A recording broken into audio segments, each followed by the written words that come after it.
स्वीकार कीजिए ब्रजेश मिश्रा का। आप देखना शुरू कर चुके हैं द डिबेट। उत्तर प्रदेश में छोटे राजनीतिक दलों ने इन दिनों बड़ा धमाल कर रखा है, और ये धमाल कितना कारगर है और उत्तर प्रदेश में क्या व्यापक बदलाव लाएगा, हम आज इस विषय पर चर्चा करने जा रहे हैं। बहनों भाइयों, उत्तर प्रदेश की राजनीति बहुत ही कॉम्प्लिकेटेड है। यहाँ जो आपको देखने में छोटे लगते हैं, दरअसल वो बड़ा गंभीर घाव दे जाते हैं, और जिनको लगता है कि उनकी कोई राजनीतिक हैसियत नहीं, वो लोग कभी कभी किसी बड़े पॉलिटिकल पार्टी के साथ मिलकर कुछ बड़े परिणाम दे जाते हैं। जिन्हें आप छोटा राजनीतिक दल समझते हैं, दरअसल उनके पास उनके वोट बैंक की ऐसी व्यापक और बड़ी ताकत होती है, जो किसी बड़े दल के साथ मिलते हैं तो वो करिश्माई सीटों के परिवर्तन में तब्दील हो जाता है। ऐसे कई उदाहरण उत्तर प्रदेश के भीतर मौजूद हैं। इसलिए छोटे दलों की भूमिका इस बार उत्तर प्रदेश में बेहद अहम होने जा रही है। ये छोटे दल कोई मामूली दल नहीं है, बल्कि इनके साथ अपने समाज की, अपने लोगों की एक बड़ी फौज होती है, जो उनकी विचारधारा को लेकर या उनकी जाति को लेकर बड़ी कमिटेड होती है। और ये लोग अपनी जातियों के मसीहा के तौर पर उभर कर सामने आते हैं।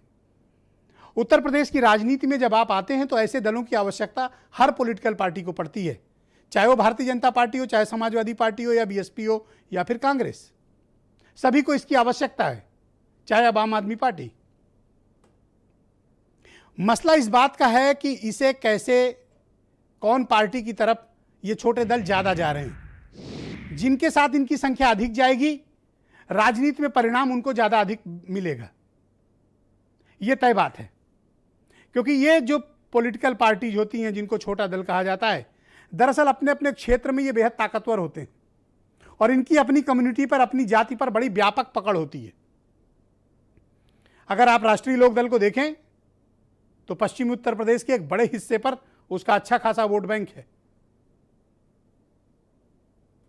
आप ओम प्रकाश राजभर की पार्टी एसबीएसपी को देखिए तो पूर्वी उत्तर प्रदेश के एक हिस्से पे उनकी जाति के वोटों का उन पर अच्छा वर्चस्व है। संजय निषाद बिरादरी के बड़े नेता के तौर पर माने जाते हैं। इनके समानांतर दूसरे दलों ने भले ही कितने नेता खड़े किए हों, लेकिन संजय निषाद अपनी कम्युनिटी के भीतर एक सर्वमान्य नेता हैं। चंद्रशेखर आजाद इन्होंने एएसपी करके एक पार्टी बनाई है, भीम आर्मी के चीफ हैं। इनकी भी अपनी एक राजनीतिक साख सहारनपुर मंडल और मेरठ मंडल के आसपास है। इसी तरह महान दल है निषाद पार्टी का, तो अपना अस्तित्व आप देख ही चुके हैं। अपना दल भारतीय जनता पार्टी के साथ है। तो कहने का तात्पर्य यह है कि ये सब दल मिलकर उत्तर प्रदेश की राजनीति में क्या नया मोड़ लाने जा रहे हैं। आम आदमी पार्टी की एंट्री हुई है तो उसकी क्या राजनीतिक उपयोगिता है, और वो दल किनके साथ जाता हुआ दिखाई देगा। अब एक बड़ा फैक्टर उभर कर आए हैं एएमआईएम के चीफ असदुद्दीन ओवैसी की पार्टी फिलहाल संयुक्त भागीदारी मोर्चा जो ओम प्रकाश राजभर ने बनाई है, उसके साथ वो खड़े हैं। आज तक का स्टेटस यही है। लेकिन बहराइच कांड के बाद ऐसा लगता है कि इस अलायंस में कुछ प्रॉब्लम आने वाले दिनों में आएंगी। अब मसला इस बात का है कि इस वक्त जो दो ध्रुवीय राजनीति उत्तर प्रदेश में हो रही, कौन किसके साथ खड़ा है। बीजेपी के साथ कौन जाने वाला है और समाजवादी पार्टी के साथ कौन जाएगा, या बहुजन समाज पार्टी से किसका क्या अलायंस होगा। तो घोषित तौर पर बीजेपी के साथ तो अपना दल है, लेकिन अगर आप दूसरे परिप्रेक्ष्य में देखें तो समाजवादी पार्टी के साथ कौन कौन जा सकता है। राजभर और ओवैसी का अभी तक पत्ता खुला नहीं है।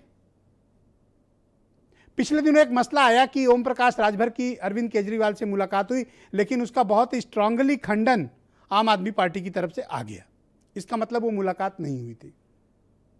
एक मुलाकात संजय सिंह अखिलेश यादव से करके आए हैं, चर्चा चली कि एक गठबंधन की तरफ बढ़ रहे हैं। संजय निषाद अभी बीजेपी को लेकर बड़ी असमंजस की स्थिति में हैं। वो ये तय नहीं कर पा रहे हैं कि उन्हें किसके साथ जाना है और किसके साथ नहीं जाना है। फिलहाल राजनीतिक सौदेबाजी का दौर जारी है। इसलिए मैं कहता हूं कि 1%, 2%, 3% वाले ये वोट बैंक वाले नेता अपने अपने क्षेत्रों में अगर किसी बड़ी पॉलिटिकल पार्टी के साथ मिलते हैं तो उन जगहों पे जहां इनके समाज के वोट हैं, वो उस बड़ी पॉलिटिकल पार्टी को ट्रांसफर होते हैं। 2017 के चुनाव, 2019 के चुनाव इसके उदाहरण हैं। हमें इन उदाहरणों पर गौर करना होगा और इन पर हमें एक स्टडी करनी होगी कि ये पॉलिटिकल पार्टीज किस प्रकार से नया राजनीतिक समीकरण उत्तर प्रदेश के भीतर तैयार कर रही हैं। क्या ये बहुत असरदार है या ये सिर्फ एक राजनीतिक शगुफा है? ये क्या है? क्योंकि चर्चाएं जिस कदर बढ़ी हुई हैं और सबने अपनी अपनी तैयारी उत्तर प्रदेश की असेंबली को लेकर की हुई है, चुनाव को लेकर, उस हिसाब से लगता है कि आने वाले दिनों में मसला और बड़ा होगा। ये स्थितियां और व्यापक होंगी और बड़ी होंगी। हमें यह देखना होगा कि उत्तर प्रदेश में कौन किसके साथ जाता है। बीजेपी के साथ ज्यादा अलायंस होंगे, घटक दल होंगे, या फिर समाजवादी पार्टी के साथ, या फिर ओम प्रकाश राजभर, बाबू सिंह कुशवाहा, असदुद्दीन ओवैसी, निषाद पार्टी, इन सब का मोर्चा मायावती से मिलेगा, या आम आदमी पार्टी अब समाजवादी पार्टी के साथ खड़ी होगी। समीकरण आने वाले 3-4 महीनों के भीतर उत्तर प्रदेश में तस्वीर बहुत स्पष्ट होगी, तस्वीर बड़ी साफ होगी और तस्वीर बड़ी व्यापक होने वाली है, जिससे यह पता चलेगा कि उत्तर प्रदेश में कौन पॉलिटिकल पार्टी किसके साथ खड़ी हुई है।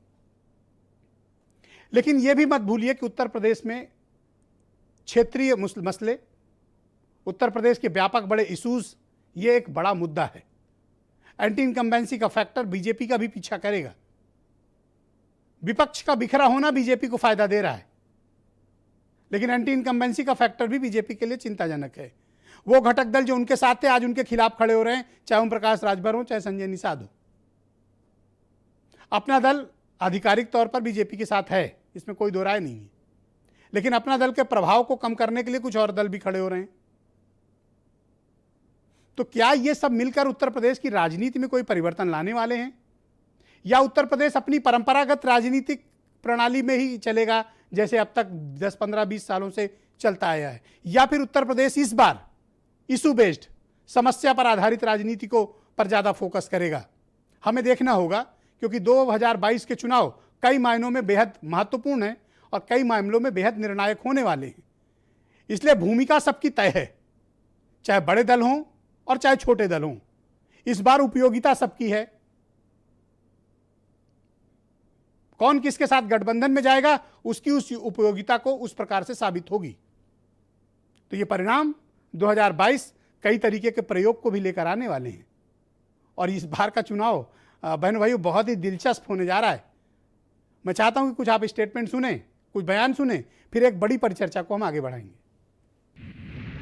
फ्री बिजली, फ्री शिक्षा, फ्री स्वास्थ्य, फसल का दाम 24 घंटे के अंदर किसान के खाते में, नौजवानों को बेरोजगारी भत्ता और रोजगार। हमारे सभी घटक दल ग्रामीण स्तर पे जो असली लड़ाई जहां बूथ की है वहां लोग डटे हुए हैं, अपना काम कर रहे हैं। और ये गारंटी के साथ मैं कह रहा हूं, उत्तर प्रदेश में 2022 में हम सरकार बनाएंगे। तो आरक्षण का मुद्दा है, वो नहीं हल करेगी तो हमें अलग से लड़ना पड़ेगा ना। हम तो आरक्षण के मुद्दे पर, हमें तो सपा ने भी धोखा दिया, कांग्रेस ने, बसपा, सबने धोखा दे रखा। हम तो सबको देख रखे हैं। अगर भारतीय जनता पार्टी भी धोखा देगी तो हमें अलग से लड़ना ही पड़ेगा। राजनीति चलेगी डेवलपमेंट की, अब राजनीति चलेगी इंसानों की जान बचाने की, और राजनीति चलेगी कि कौन बेवाओं से इंसाफ किया, किसकी वजह से बहनें बेवा हुई। एक बात याद रखिए, उत्तर प्रदेश में MY कॉम्बिनेशन नहीं चलेगा, A to Z अलायंस चलेगा। तो आज की परिचर्चा बेहद दिलचस्प है। मेरे साथ हीरो वाजपेयी हैं भारतीय जनता पार्टी से, जूही सिंह समाजवादी